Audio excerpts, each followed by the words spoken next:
Magandang hapon mga kaibigan, lalong-lalo na sa lahat ng mga taga-subaybay at manunood sa aking munting channel. Welcome pong muli sa aming backyard para sa isa na namang episode. Nandito naman po tayo sa mga alagang baboy para magpakain at magbibigay naman po ako ng update sa kanila. Naibenta na po ang lahat ng mga piglets sa nakaraang holiday season, kasama na rin ang barako ilang araw na ang lumipas. May 2 piglets dito para gawing mga dumalaga o future na mga inahin. Pero yung isa dito ay inoobserbahan pa namin kung itutuloy na gawing inahin dahil nagkaroon siya ng bukol sa may dibdib. Titingnan natin kung gumaling na ang naturang bukol sa ilang sandali. May previous video po ako patungkol dito at kung paano namin ginamot. Ilalagay ko lang ang video link sa description at sana ay mapanood. Salamat po. Bibigyan na po ng starter feeds para sa kanilang rasyon ngayon at naka-wet feeding na rin sila.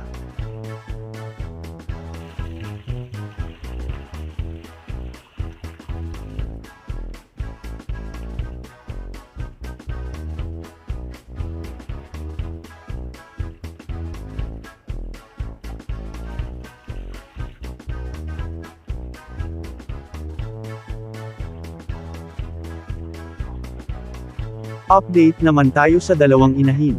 Siya ay sinunay ang inahin ng 2 piglets, nasa 11 days pa nang nabulugan ng aming barako na ibinenta na rin namin 5 araw nang siya ay mabulugan ng 3 beses.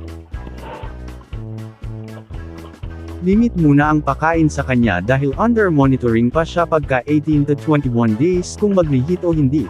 Nasa ½ kilogram lang na mixed feeds na darak ng palay, gestating feeds at kangkong bawat rasyon 3 times a day. At si Rasa, sa kanyang ika-72 days na pagbubuntis sa kanyang ika-6th parity. Sa susunod na buwan ay may aabangan uli tayong mga piglets, sa awa ng Diyos.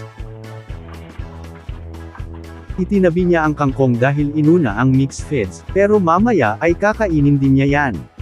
Nasa 3 kilograms mixed feeds per day na ang konsumo niya at kangkong, may daily supplements din po sila na sisikaw powder 1 teaspoon once a day.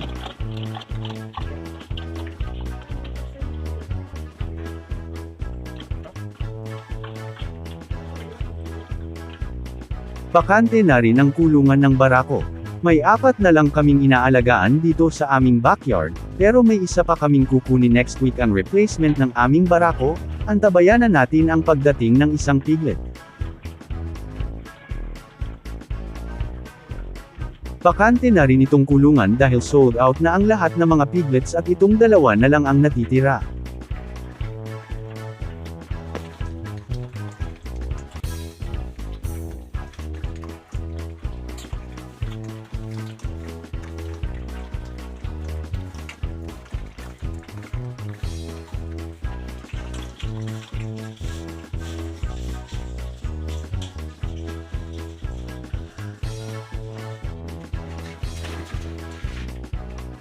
Titingnan na natin itong isa kung gumaling na siya. Binigyan namin ito ng amoxicillin powder for 5 days.